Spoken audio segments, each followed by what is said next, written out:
New on our news at 7, just when will Village Road be complete? The Works Minister seems to contradict the press secretary's timeline. Will the bridge toll increase in the near future? Our Bertha McDermott takes a look as a new industrial agreement is signed. The Bahamas seeing a decline in positive HIV and AIDS cases, how the world is getting closer to ending the AIDS epidemic.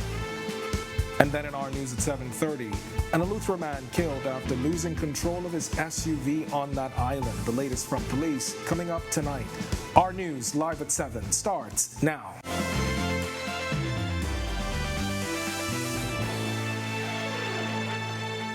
Welcome to our news live at 7. Thanks for joining us. I'm Candino Knowles. The Village Road Improvement Project is in the spotlight again, as it seems the promised date of completion is potentially moved again. Minister of Works contradicting the completion date offered by the press secretary last week. Marlena Leonard reports. After months of delays and extensions, Press Secretary Clint Watson offered a new deadline for the Village Road Improvement Project last week. Paving is expected to begin on the 3rd of December and will last until the 12th of December. And thereafter, the road is expected to be fully completed and opened. Outside of Cabinet this morning, Works Minister Alfred Sears seemed hesitant to confirm that date. No. I never said December 12th. While Sears is pleased with the progress of the roadworks, he says a series of issues and developments have led to delays. With this kind of work, as they are excavating, sometimes you have they have pipes and cables which are buried and which may not be on their diagram. And when you have a disruption, that particular utility entity has to come and repair it because it would have been ruptured inadvertently. So what is Sears saying the new completion date is? And they have a coordinated strategy. The paving of the road will begin on the first week of December, near the end of the first week of December, and it will be in 3 phases. By the end of December 2022, they will be substantially completed. Reporting for Our News, I'm Marlena Leonard. Bridges leading to and from Paradise Island are set to be assessed by the end of the year. That's according to Bridge Authority Chairman Basil Longley, who says a toll increase for heavy equipment vehicles is up for consideration. Well, that is our concern, right? It's with the weight and how do we control that. And if the weight is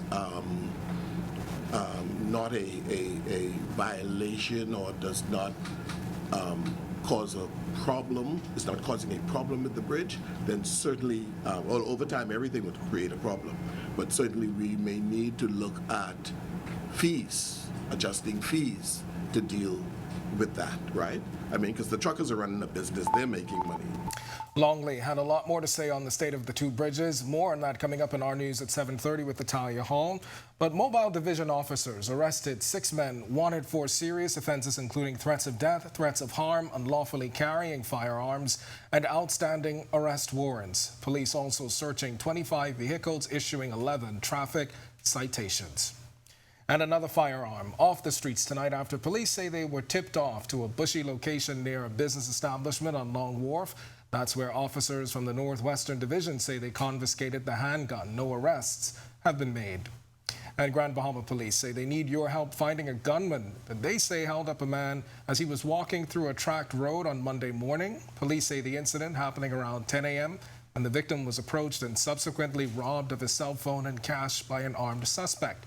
If you have any information on this case, you are asked to contact Crime Stoppers at 328-TIPS. And just one day after a judge denied bail to a man accused of attempted murder, prosecutors withdrew the charge. 33-year-old Mario Brown spent over 2 months in custody for the September 4th shooting of a man in Baintown. Prosecutors objected to Brown's release despite an affidavit from the shooting victim who said that Brown wasn't the shooter. Senior Justice Bernard Turner denied Brown's bail bid on Monday. However, Director of Public Prosecutions Garvin Gaskin withdrew the charge.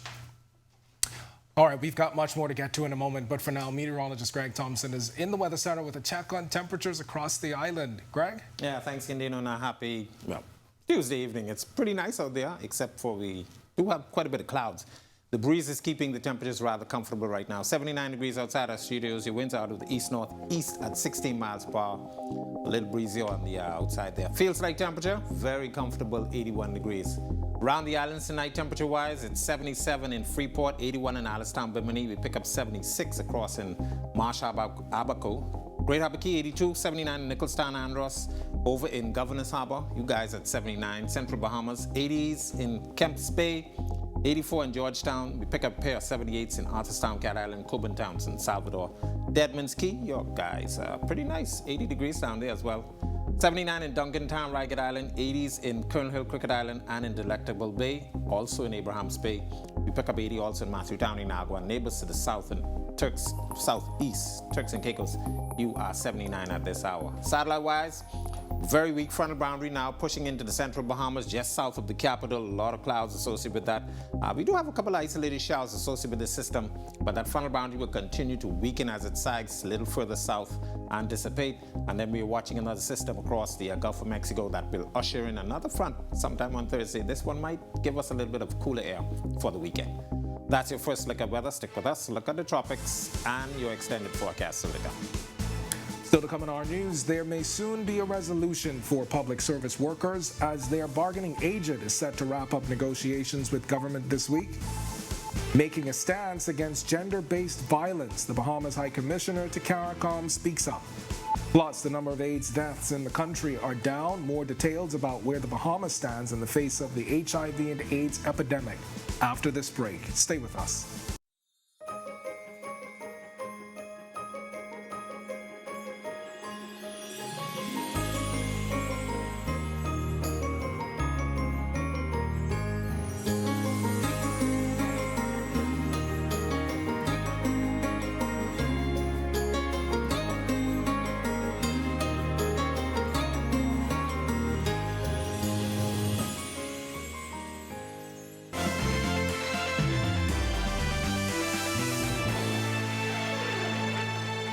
Negotiations between government and the Bahamas Public Services Union expected to wrap this week. Government's lead negotiator, Bernard Evans, telling reporters today a counterproposal was submitted to the union and says salary increases for public servants already at minimum wage are being considered.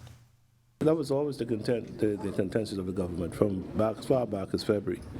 The government wanted and did in fact lay it over to all unions, as I lamented in there this morning. Wanted to give meaningful increases. And I think the original offer, and I think it was widely known, was that it was 5 increments for the lower tier, 4 increments for those above the lower tiers. And so that along with the annual increments. A few weeks back, BPSU President Kingsley Ferguson appealed for an increase as Financial Secretary Simon Wilson revealed a possible 2023 recession. And given the rising cost of living, Evans admitting the increases aren't enough. No, it's not enough, but it's a step in the right direction. Remember, the government also tried to, or want to change the language to get to what we call a livable wage.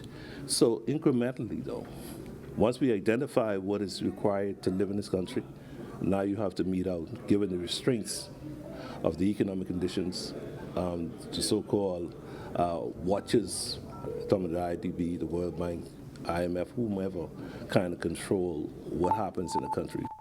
Well, the world and the Bahamas are on a mission to end the AIDS epidemic by 2030. And according to the director of the National HIV, AIDS and Infectious Diseases Program, we're getting closer to meeting that target. Our Jamila Mizik has the breakdown tonight. The Bahamas is seeing a decline in positive HIV/AIDS cases. That, according to Director of the National HIV/AIDS and Infectious Diseases Program, Dr. Nikia Forbes. We monitor the HIV epidemic, and we've been doing that since the beginning of the pandemic here in the Bahamas. And so in the last 10 years, we've seen a 57% decline in new infections, new HIV infections. And we've also put more people on medication. There's been a 67% increase in the number of people on medications in that same 10-year period of time. She says the number of AIDS deaths are down as well, having reduced to about 39% over the past 10 years. She says the Bahamas is getting closer to meeting the United Nations fast-track targets to end the AIDS epidemic by 2030. At the end of 2021, we had diagnosed 94% of people living with HIV in the Bahamas based upon our modeling. And we had 73% of persons on medication, and 81% of those had achieved that gold standard undetectable. However, we have to leave nobody behind. As for the transmission of HIV/AIDS from mother to baby, Dr. Forbes says there's a very robust program in place to prevent those cases. We have had no babies born with HIV in the last 3 years. If the blood test is HIV positive, we start medicines as soon as possible if that mother is just finding out that she has HIV in pregnancy. If she's known to have HIV and she's doing family planning, we really encourage persons to stay on their medications all the time, but it's especially important that her viral load is undetectable. And we also follow up baby and mom after delivery and for a certain period of time so that we know the baby's status and that mom is healthy and doing well. Reporting for Our News, I'm Jamila Missick. When our news comes back from the break, we turn our spotlight to stories making headlines across the world as Apple users who love Twitter may see some changes ahead. Plus, the Bahamas High Commissioner to CARICOM stands against gender-based violence. Her candid comments are straight ahead. And giving back on Great Commission Day will tell you how you can help when Our News returns.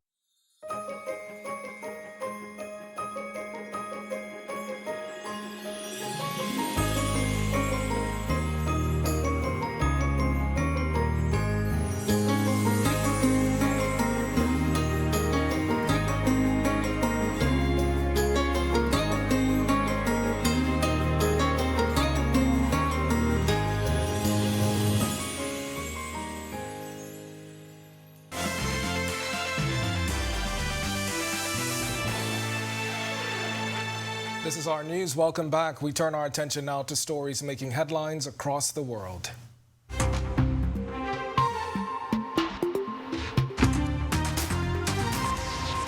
The U.S. Supreme Court is taking up a dispute over a blocked Biden administration policy that would prioritize deportation of people in the country illegally who pose the greatest public safety risk.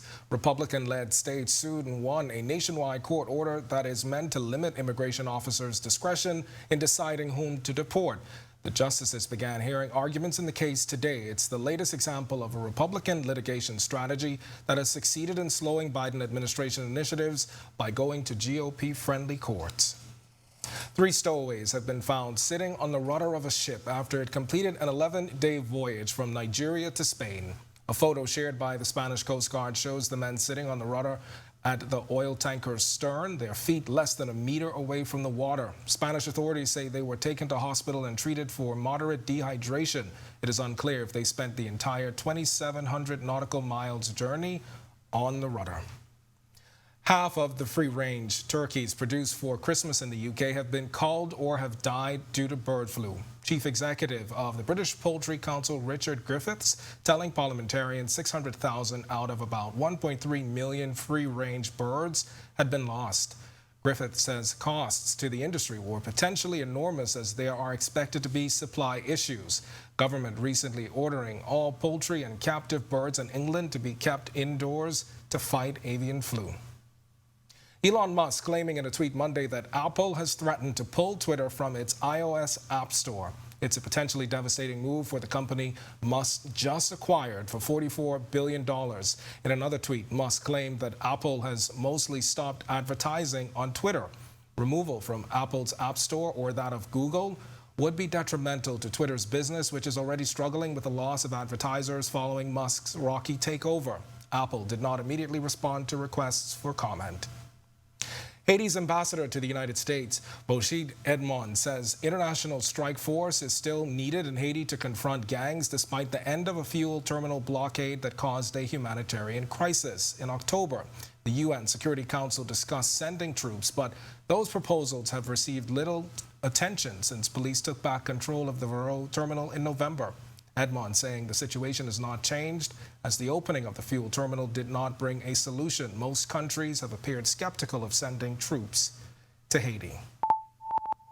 And here at home, Bahamas High Commissioner to CARICOM, Leslie Miller-Bryce says she's standing with women who are victims of gender-based violence. Asked about recent statements by CARICOM Secretary General Dr. Carla Barnett, who recently encouraged Caribbean residents to take action against gender-based violence, Miller-Bryce had this to say. Of course, I'm in support of them. All of my female colleagues are in support of them. We don't advocate for violence, and we would definitely like to stand with any female that's in that position. I've also seen where the Royal Bahamas Police Force, they now have an active body that is responsible for those kinds of acts, and so I encourage any woman that's in that position to please find the help that is definitely needed. Miller Bryce is not the only woman speaking out about gender-based violence. Last Wednesday, Senate President Lachelle Adderley labeled the issue, as well as marital rape, a reality for Bahamian women and reiterated her call for legislation to protect victims. Miller Bryce highlighting the many groups that help. There's a lot of support out there. It's just a matter of finding where the support is. And there are so many groups and organizations out there that promote that they are here to support women in those kinds of positions. Still to come in our news, today in history, find out interesting facts about the day that was November 29th and changing times and changing money. The 1965 piece of legislation to change the currency of the Bahamas from sterling to Bahamian dollars. And then in our news at 7:30, a man pleads guilty to stealing thousands of dollars worth of property from a major resort. We'll tell you what prosecutors say he stole when Our News continues.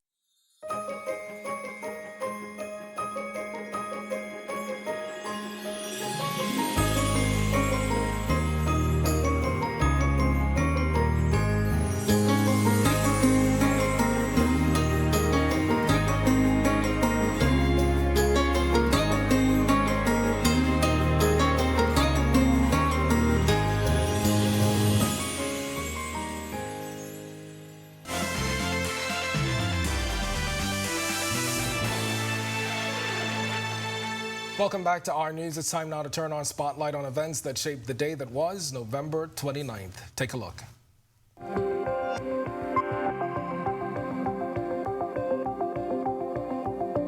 This day in Bahamian history, in 1904, William Gray Wilson became governor and commander-in-chief of the Bahama Islands. He served as governor from 1904 to 1912. During his term in office, the colony saw many firsts, including the opening of Royal Bank on Bay Street in 1908.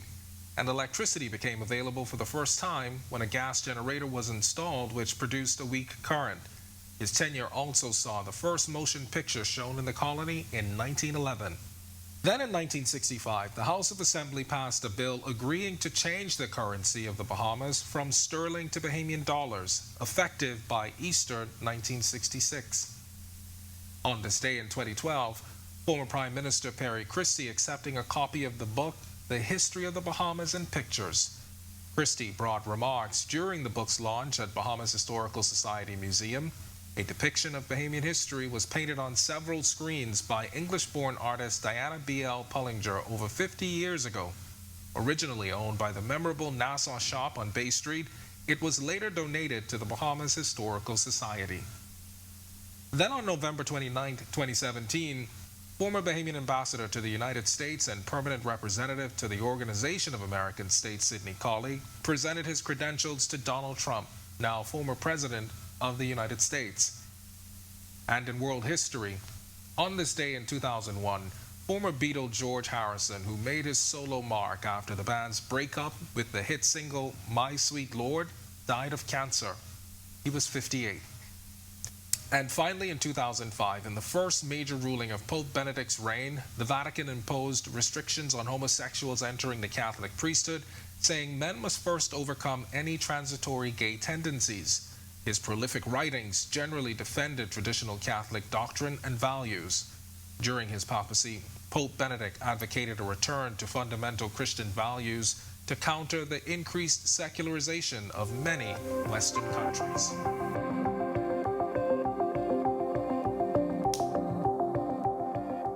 The nation's leader declaring today Great Commission Ministries Day. And tonight, our Jamila Mizik tells us how the daily ministry, which helps feed the less fortunate and shelter homeless, is in need of your help to keep the good work going. Bishop Walter Hanschel and his ministry have been helping those in need for the past 35 years, having first started in November 1987. In recent years, Hanschel has experienced health challenges, having battled 2 types of cancer, but today he is alive and well, calling it a blessing to continue the work of his ministry. I was literally at death's door. I got my strength back. There's no cancer in my body. I got delivered from 2 cancers. The doctors gave me 6 months to live a year and a half ago. And here I am, completely healed.